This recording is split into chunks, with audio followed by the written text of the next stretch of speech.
సర్వమంగళమాంగళ్యే శివే సర్వార్థ సాధకే శరణ్యే త్రయంబకే దేవి నారాయణి నమోస్తుతే. జ్యోతిషాభిమానులందరికీ నమస్కారం. మాసఫలం కార్యక్రమానికి స్వాగతం. 2025 సెప్టెంబర్ మాసంలో 12 రాసుల వారి యొక్క మాస ఫలితాలు. ఇప్పుడు 12 రాసుల్లో ముందుగా మేషరాశి వారు. ఈ సెప్టెంబర్ మాసం అన్నటువంటిది రిపీట్ ఈ సెప్టెంబర్ మాసము అనేటువంటి ఈ ఆంగ్ల మాసంలో భాద్రపద ఆశ్వీజ తెలుగు మాసాలు రెండు మిళితమై ఉంటాయి. ఇక గ్రహాల స్థితిగతుల గురించి వాటి మార్పుల గురించి మనం పరిశీలిస్తే ఈ 2025 సెప్టెంబర్ మాసంలో సూర్య భగవానుడు సెప్టెంబర్ 16 వరకు సింహరాశిలో, ఆ తర్వాత కన్యారాశిలోనికి ప్రవేశిస్తాడు. కుజుడు సెప్టెంబర్ 14 వరకు కన్యారాశిలో ఉండి ఆ తర్వాత తులారాశిలోనికి ప్రవేశిస్తాడు.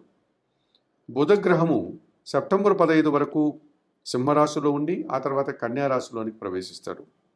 గురువు యథావిధిగా మిథున రాశిలోని ఈ నెలంతా కూడా తన సంచారాన్ని కొనసాగిస్తాడు. ఇక శుక్రుడు సెప్టెంబర్ 14 వరకు కర్కాటక రాశిలో ఉండి ఆ తర్వాత ఆయన సింహరాశిలోని ప్రవేశిస్తాడు. శని భగవానుడు మీనములో యథావిధిగానే ఆయన సంచారాన్ని కొనసాగిస్తాడు.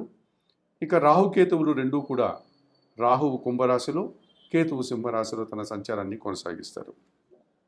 గ్రహాల యొక్క స్థితిగతులు ఈ విధంగా సెప్టెంబర్ మాసంలో ఉన్నాయి. ఈ సెప్టెంబర్ నెల 8వ తారీఖు నుండి అనగా సోమవారం నుండి ఈ సెప్టెంబర్ నెల 21 ఆదివారం అమావాస్య వరకు పితృపక్షాలు ఉన్నాయి. అనగా మహాలయ పక్షాలు ఈ సెప్టెంబర్ నెల 8వ తారీఖు సోమవారం నుంచి ప్రారంభమవుతాయి. మహాలయ అమావాస్య అనగా సెప్టెంబర్ నెల 21 ఆదివారం అమావాస్యతో అవి ముగుస్తాయి. ఈ పితృపక్షాల సమయంలో పితృదేవతలను పూజించుకోవడం, వారికి పిండ ప్రదానాలు, తిలాతర్పణాలు, వారి పేరు మీదుగా ఆహారాలు అనగా అన్నము, వస్త్రాలు, ఇవన్నీ కూడా దానాలు చేసుకోవడం వల్ల పితృదేవతలు మరింతగా సంతోషించి దేవతల కంటే కూడా ఎక్కువగా మనల్ని ఆశీర్వదిస్తారు అని పెద్దలు చెప్పడం జరిగింది.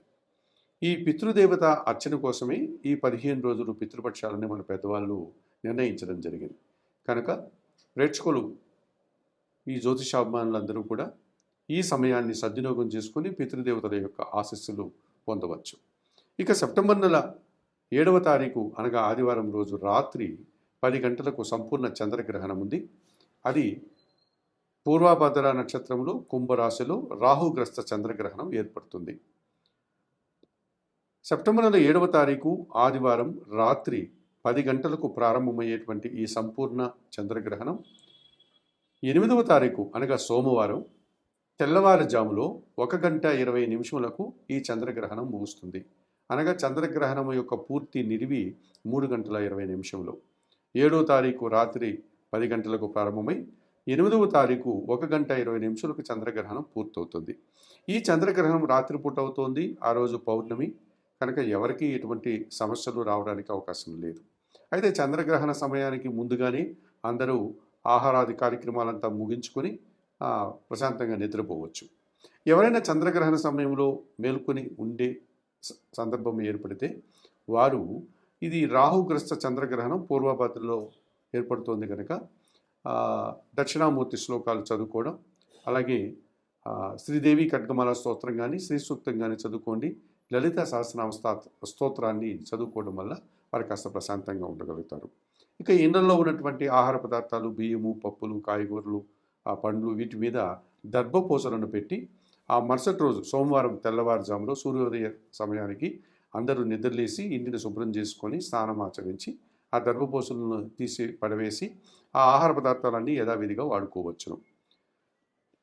సోమవారం రోజు ఉదయం స్నానం ఆచరిన తర్వాత ఇంటిని శుద్ధి చేసుకున్న తర్వాత మీరు పేద బ్రాహ్మణులకు కానీ పేదలకు కానీ మినుములు, బియ్యము, శనగలు దానం చేయడం వల్ల ఈ చంద్రగ్రహణానికి సంబంధించినటువంటి ఏవైనా ప్రతికూల ఫలితాలు ఉంటే వాటి నుంచి మీరు బయటపడడానికి అవకాశం ఉంటుంది. ఇక ఈ 2025 సెప్టెంబర్ మాసంలో 12 రాశుల గురించి మాట్లాడుకునేటప్పుడు 2025 సెప్టెంబర్ మాసంలో సింహరాశి వారి యొక్క మాస ఫలితాలు. ఈ సింహరాశి వారికి కూడా ఈ సింహరాశి వారికి కూడా ఈ సెప్టెంబర్ మాసంలో 4 గ్రహాలు అనుకూలంగా ఉన్నాయి, 4 గ్రహాలు ప్రతికూలంగా ఉన్నాయి. 50% శుభఫలితాలకు, 50% ప్రతికూల ఫలితాలకు అనగా మిశ్రమ ఫలితాలకు అవకాశం ఉంది. చతుర్థ భాగ్యాధిపతి అయినటువంటి కుజుడు సెప్టెంబర్ నెల 14 తర్వాత తృతీయంలో వృషభ రాశిలోనికి సంచారం కొనసాగించడం వల్ల జన సహకారంతో పాటు భూవాహన లాభాలు, అలాగే రియల్ ఎస్టేట్ రంగంలో మంచి లాభాలు అందుకోవడానికి అవకాశం ఉంది. ద్వితీయ లాభాధిపతి అయినటువంటి బుధుడు ఈ నెలంతా కూడా జన్మరాశిలో ద్వితీయంలో అనగా సింహ కన్యా రాశుల్లో సంచరించడం వల్ల మీ మాటకు విలువ పెరుగుతుంది. వ్యాపారంలో మంచి లాభాలు అందుకుంటారు. ఉద్యోగస్తులకి ఇంక్రిమెంట్లు రావడానికి అవకాశం ఉంటుంది. ఆర్థికంగా బలపడతారు. పంచమ అష్టమాధిపతి అయినటువంటి గురువు ఈ నెలంతా కూడా లాభంలో మిథున రాశిలో సంచరిస్తున్నాడు కనుక విద్యా సంబంధమైన విషయాల్లో మంచి ఫలితాలను అందుకుంటారు. జన సంబంధాలు పెరుగుతాయి. సంతానం విషయంలో శుభపరిణామాలు చోటు చేసుకుంటాయి. అనుకోకుండా ఒక నూతన అవకాశాన్ని, సమాజంలో పేరు ప్రఖ్యాతుల్ని తెచ్చుకుంటారు. తృతీయ భాగ్యాధిపతి శుక్రుడు ఈ నెలంతా కూడా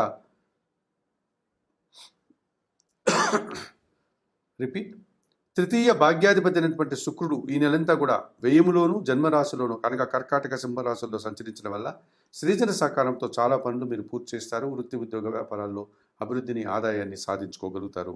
కుటుంబ సౌఖ్యాన్ని కూడా పొందగలుగుతారు. మరి 2025 సెప్టెంబర్ మాసంలో ఈ సింహరాశి వారికి కుజుడు, బుధుడు, గురువు, శుక్రుడు 4 గ్రహాలు అనుకూలంగా సంచరిస్తూ ఎక్కువ శుభఫలితాలు అందిస్తున్నాయి. అలాగే జన్మరాశ్యాధిపతి అయినటువంటి సూర్య భగవానుడు ఈ నెలంతా కూడా జన్మరాశులు ద్వితీయములో సింహ కన్యా రాశుల్లో సంచరించడం వల్ల అధికారులతో అభిప్రాయ భేదాలకు అవకాశం ఉంది. తండ్రితో మనస్పర్ధలకు అవకాశం ఉంది.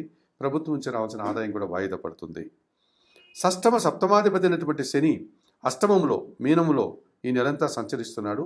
ఈ కారణం చేత అనారోగ్య సమస్యలు, జీవిత భాగస్వామితో మనస్పర్ధలు, పోటీ ప్రపంచంలో వెనకడుగుపడేటువంటి సూచన కనిపిస్తుంది. జన్మరాశిలో సింహములో కేతువు, సప్తమంలో కుంభరాశిలో రాహువు సంచరించడం వల్ల దీన్ని ప్రబల కాలసర్ప దోషం అని చెప్పుకోవచ్చు.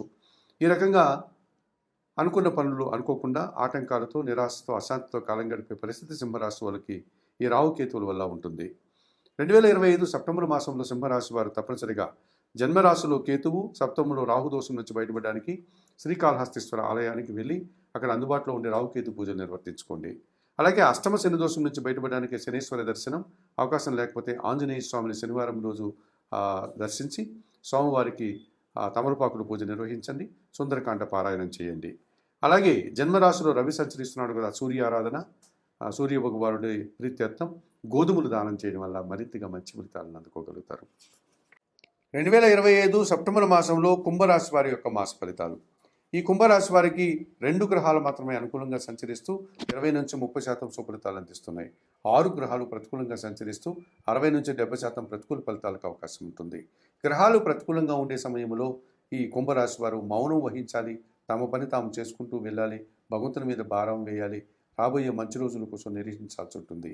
2025 సెప్టెంబర్ మాసంలో ఈ కుంభరాశి వారికి పంచమ అష్టమాధిపతి అయినటువంటి బుధుడు ఈ నెలంతా కూడా సప్తమ అష్టమ భావాల్లో అనగా సింహ కన్యా రాశుల్లో సంచరించడం వల్ల మీ ఆలోచనలు కార్యరూపం దాలుస్తుంది. సంతానం విషయంలో శుభ ఫలితాలు అందుకుంటారు. వ్యాపార అభివృద్ధి, ఆర్థిక అభివృద్ధి, ఉద్యోగంలో పదోన్నతులు, ఆర్థికంగా బలం పుంజుకుంటారు. మరి ద్వితీయ లాభాధిపతి అయినటువంటి గురువు పంచమ భావంలో మిథున రాశిలో సంచరిస్తున్నాడు కనుక సంతానం విషయంలో సుపరిణామాలు, మీరు అనుకున్న పనులు అనుకున్నట్లుగా పూర్తి చేస్తారు. మీ మాటకు విలువ పెరుగుతుంది. సమాజంలో గుర్తింపు, విద్యా సంబంధం విషయాల్లో కూడా మంచి ఫలితాలను అందుకుంటారు. మరి 2025 సెప్టెంబర్ మాసంలో ఈ కుంభరాశి వారికి బుధుడు, గురువు ప్రధానంగా 2 గ్రహాలు అనుకూలంగా సంచరిస్తూ 20 నుంచి 30% శుభఫలితాలు అందిస్తున్నాయి. అయితే ప్రతికూలంగా సప్తమాధిపతి అయినటువంటి సూర్య భగవానుడు సప్తమ అష్టమ భావాల్లో అనగా సింహ కన్యా రాశుల్లో సంచరించడం వల్ల ఈ కుంభరాశి వారికి జన సంబంధాలు చెడిపోతాయి. జీవిత భాగస్వామితో మనస్పర్ధలు, తండ్రితో మనస్పర్ధలు, అధికారులతో అభిప్రాయ భేదాలకు అవకాశం ఉంది. అనారోగ్య సమస్యలు కూడా ఇబ్బంది పెట్టే సూచన కనిపిస్తుంది. తృతీయ దశమాధిపతి అయినటువంటి కుజుడు ఈ నెలంతా అష్టమ భాగ్యభావాల్లో కన్యా తులారాశిలో సంచరించడం వల్ల వాహన సమస్యలు, అలాగే వాహనాలకు సంబంధించినటువంటి ఇబ్బందులు కానీ, జన సహకార లోపం కానీ, అభిప్రాయ భేదాలు, భూవాహన సమస్యలు ఇబ్బంది పెట్టే సూచన కనిపిస్తుంది.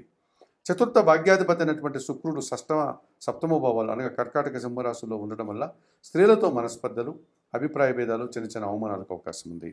జన్మరాశ్యాధిపతి వ్యయాధిపతి అయినటువంటి శని భగవానుడు ద్వితీయంలో మీనరాశిలో సంచరిస్తున్నాడు. ఏళ్నాటి శని 2వ భాగంలో ఉంది. పని భారము, శ్రమ, మాటల వల్ల అపార్థాలకు అవకాశం ఉంది. ఇక జన్మరాశిలో అనగా కుంభములో రాహువు ఆ, ఒక రకమైనటువంటి దుబారా ఖర్చులు, మాటల వల్ల సమస్యలకు అవకాశం కనిపిస్తుంది. విదేశీ వ్యవహారాలు కూడా ప్రతికూలంగా ఉంటున్నాయి. సప్తమంలో సింహంలో కేతువు సంచరించడం వల్ల ఎదుటివారితో నిరాశ, అశాంతికి అవకాశం ఉంటుంది. 2025 సెప్టెంబర్ మాసంలో ఈ కుంభరాశి వారు తప్పనిసరిగా జన్మరాశిలో ఉండే రాహువు, సప్తమంలో ఉండే కేతు దోషం నుంచి బయటపడడానికి శ్రీకాళహస్తీశ్వర ఆలయానికి వెళ్ళి రాహుకేతు పూజ నిర్వర్తించుకోండి. ద్వితీయ శని దోషం నుంచి బయటపడడానికి శనీశ్వర దర్శనం లేక ఈశ్వర దర్శనం మీకు ఉపశమనాన్ని ఇస్తుంది.